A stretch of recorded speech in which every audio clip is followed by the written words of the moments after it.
তুমি কোরআন ও দ্বীন শিক্ষা কোর্সে অংশগ্রহণ করো রমজানে।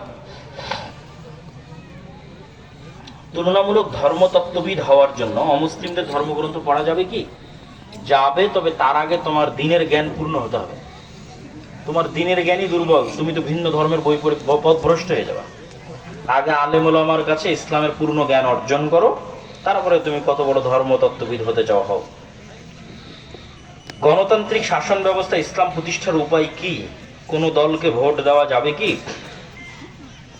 আজকে যেটা বললাম সেটাই ইসলাম প্রতিষ্ঠার উপায়। দীর্ঘমেয়াদে কাজ করতে হবে। তোমরা 16 কোটি মানুষ গিয়ে ভোট দিবা, 16 কোটি মানুষের ভোটের চাইতে বেশি পাওয়ারফুল প্রথম আলো, ডেইলি স্টার, ব্রাক, একটা ইনস্টিটিউট বেশি পাওয়ারফুল 16 কোটি মানুষের ভোটের চাইতে। কি করবা ভোট দিয়ে? ওরকম একটা প্রতিষ্ঠান বানাও, তাহলে আসল কাজ হবে। আসসালামু আলাইকুম ওয়া রাহমাতুল্লাহ। ইলম অর্জনের নীতিমালা সম্পর্কে কিছু বলুন। আমার বোনের ছেলের বয়স 15, সে 13 পারা হিফজ করেছে। এখন কি হিফজে পড়ানোই ভালো হবে নাকি কমে? বয়স 15 মানে অনেক বয়স হয়ে গেছে। 12 বছরের মধ্যে হিফজ করতে পারলে করবে, না করতে পারলে আর কন্টিনিউ করার দরকার নাই, ক্লাসে দিয়ে দেন।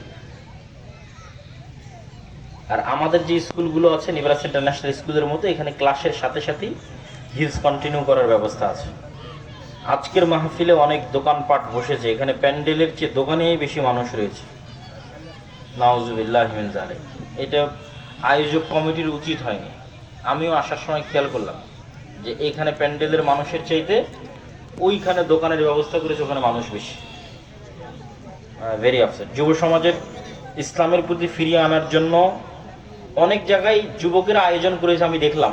এবার এই দোকানপাট এগুলো কিচ্ছু রাখেনি, এবং ভালো স্ট্রং স্বেচ্ছাসেবক দিয়ে সব মানুষকে প্যান্ডেলে একত্রিত করা, এটা দরকার ছিল ইনশাআল্লাহ।